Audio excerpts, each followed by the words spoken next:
What's up, everybody?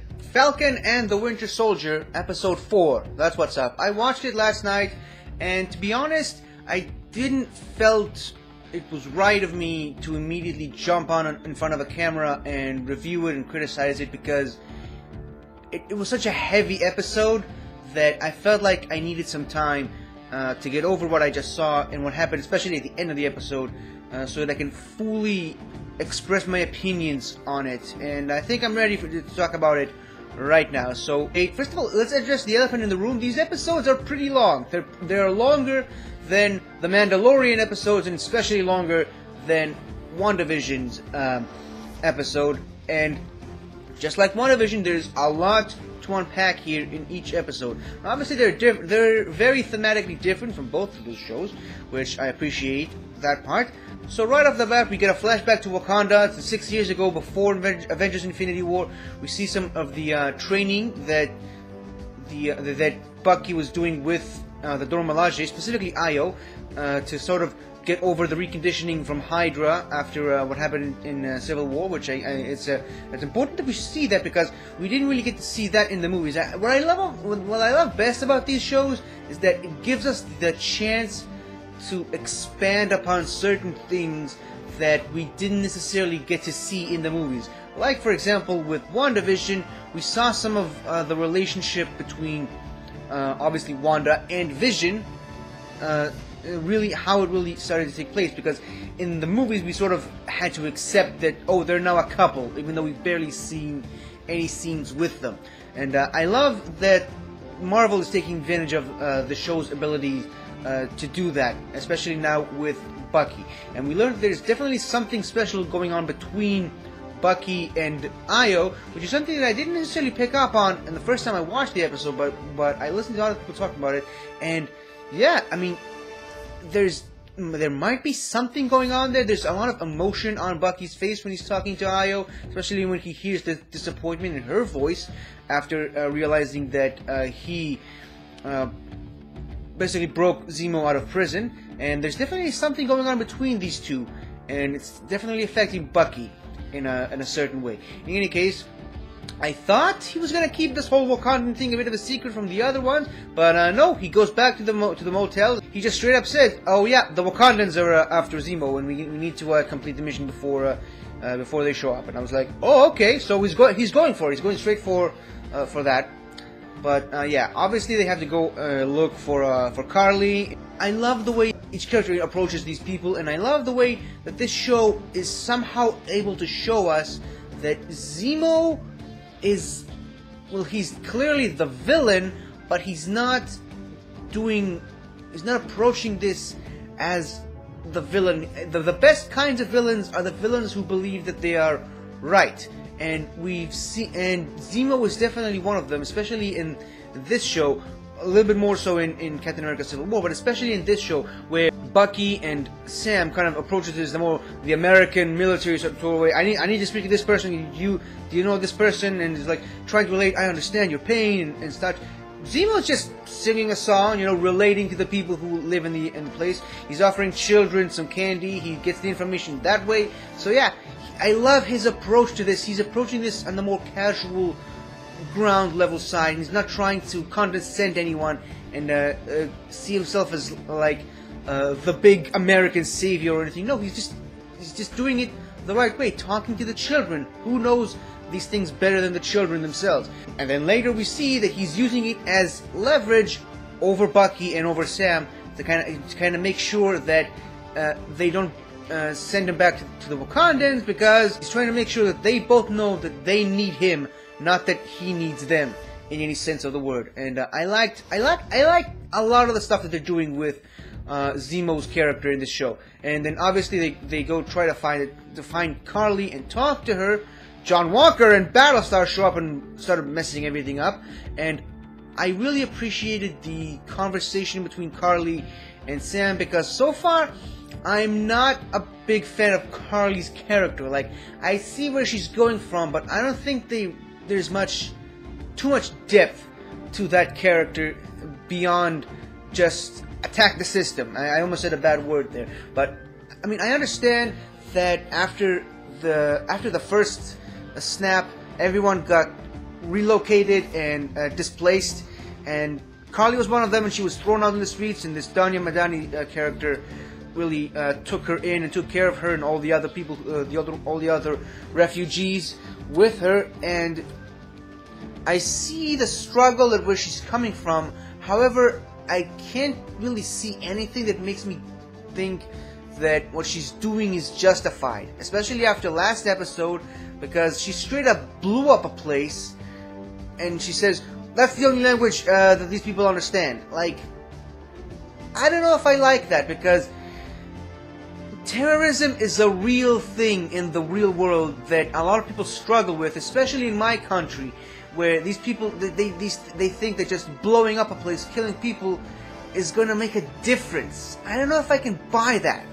And I have a feeling that, I don't know, I'm not really getting where Carly's going with this. I mean, it's a very noble cause to try to change the world, to try to make these big mega corporations in big countries see the little people struggling on the streets and try and get them to help them.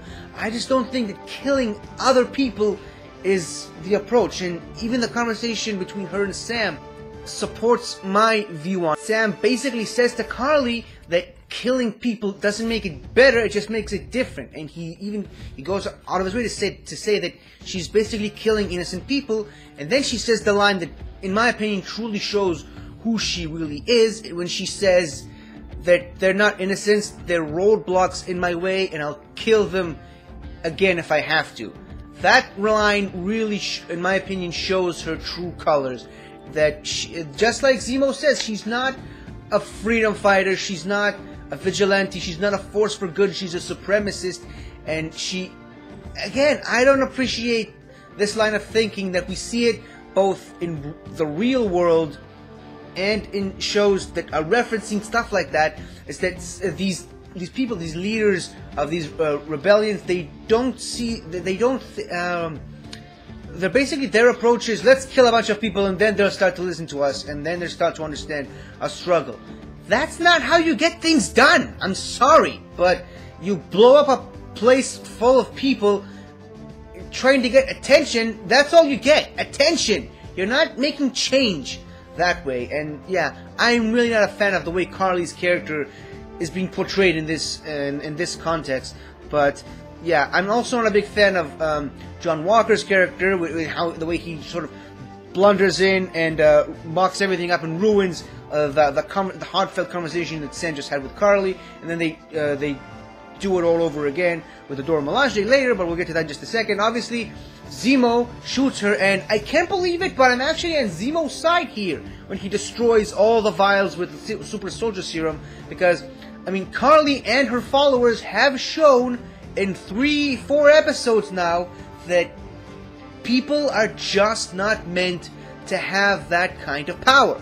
The reason Steve Rogers worked is because Steve Rogers was very carefully chosen by the right people to bear the responsibility and the burden of the Super Soldier Serum, and that's why Captain America works in the 1940s and in the modern context. But in this context, people like Carly they shouldn't have this serum because they're only going to do bad things with it, and we've seen that happen in 3-4 episodes up until this point. So I like the fact that Zemo went out of his way to destroy these serums, and then obviously it was pretty much inevitable that Walker was going to find one and use it on himself. The question was when. I thought he was going to do it immediately, but I understand why he waited with that as far as storytelling wise, because later, the following scene, they start having a bit of a conversation, and then the Dora Milaje show up, and just as you expect, the Dora Milaje kicks John Walker's ass, as they should, because they're the Dora Milaje. You do not mess with the Dora Milaje. And you know, he started a fight with them. He still has this line of thinking that I'm Captain America, I can do whatever I want. So he started talking down to the Dora Milaje. He touched them, which you do not do. I mean, we saw what happened when Martin Freeman's character gently sort of taps T'Challa's shoulders, and we see Okoye saying in the Dora Milaje's hidden language. She says, "If he touches you again, I'm going to put him through that window or stab him with that pen." I can't remember the exact quote that she says, but yeah, you do not touch members of the Dora Milaje. You do not touch members of the royal family of Wakanda. You do not do that. And John Walker did it and got his ass kicked as a result, which it was short. And the fight scene was great, by the way. It was great. It was a great way to show the skill and the combat readiness of the Dora Milaje, and just how John Walker, this new Captain America, he's just not ready to face these challenges. And he's used to fighting terrorists in Afghanistan or Iraq with a weapon or a pistol. He's just not used to being Captain America, and that's the main reason why he should never have been Captain America to begin with. And we see that personified in this episode, and we see the frustration on his face when he basically got his ass kicked by a bunch of women, and he was like, they're not even super soldiers, and you know, but yeah, and that's the main reason why he eventually caved and took the serum on himself. And we see that later when he puts the shield through the wall and he's able to yank it out. He's bending some metal pipes. So yeah, at this point he's too far gone. He's got the serum in his system, and there's another one final fight scene with Sam, Bucky, Walker, Battlestar, and Carly's people in the church. Every time it looks like Carly is ready to talk, and it looks like Sam is almost able to get her onto his side, Walker shows up and ruins everything, and now he's ruined things way beyond repair with the fight. Obviously, she tries to kill him. Namar shows up, he's trying to stop her, and she punches him into the wall column, killing him.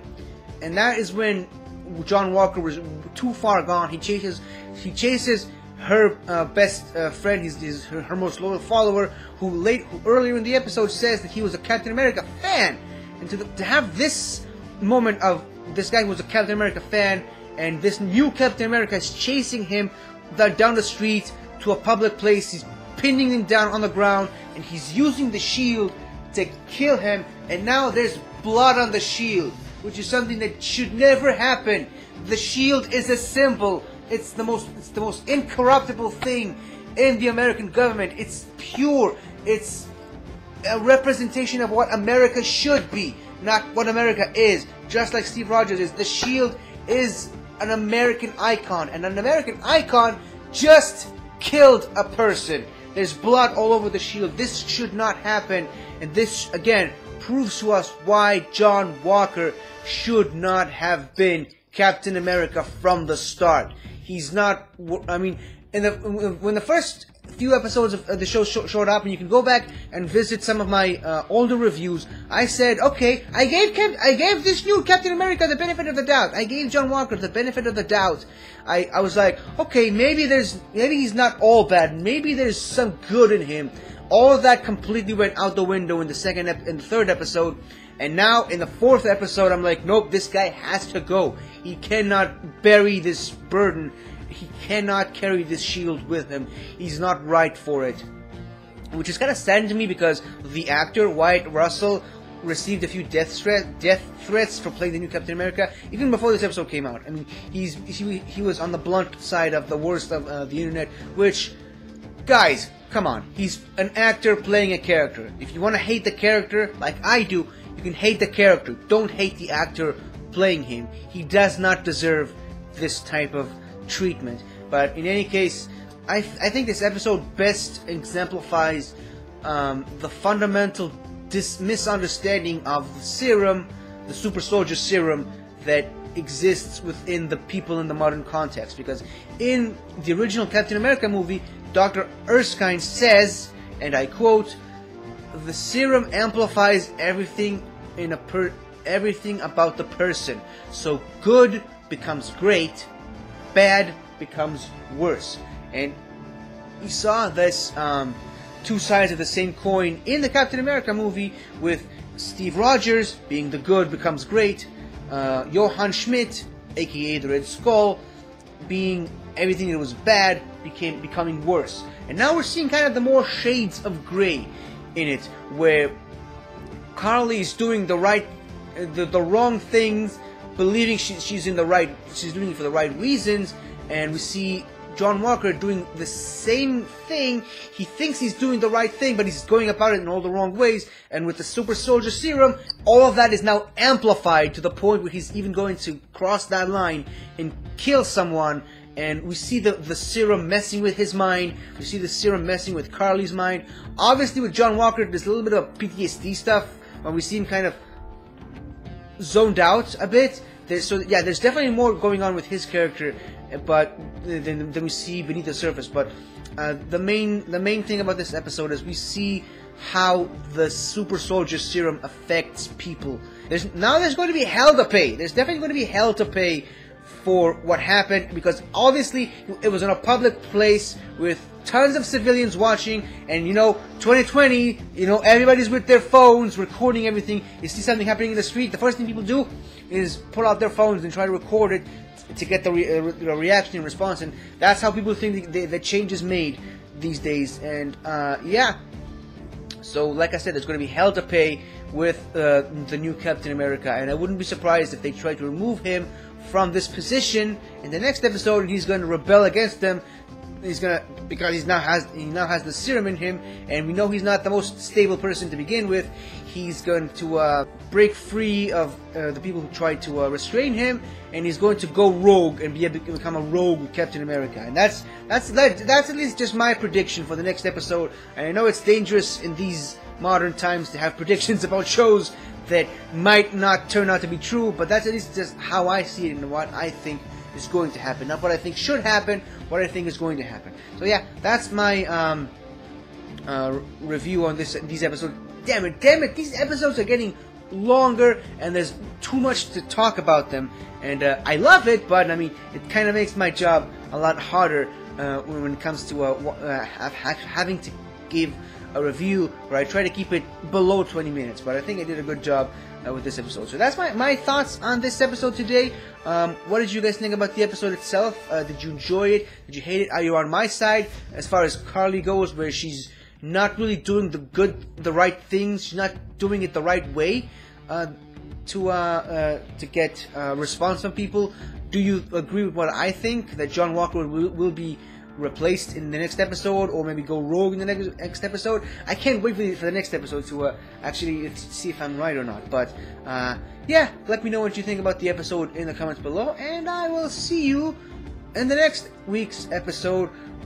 And yeah, let's just hope things will be better next time, because we really need it right now. So thank you all for watching. That's all for now, and I'll see you guys next time. And until next time, everybody, always remember, America! Hello again, everybody! I really hope you enjoyed this video, because I really enjoyed making it. So, if you like what you've seen here, please remember to like, share, comment, and subscribe for more awesome content like this. So, until next time, guys, I'll see you guys next time.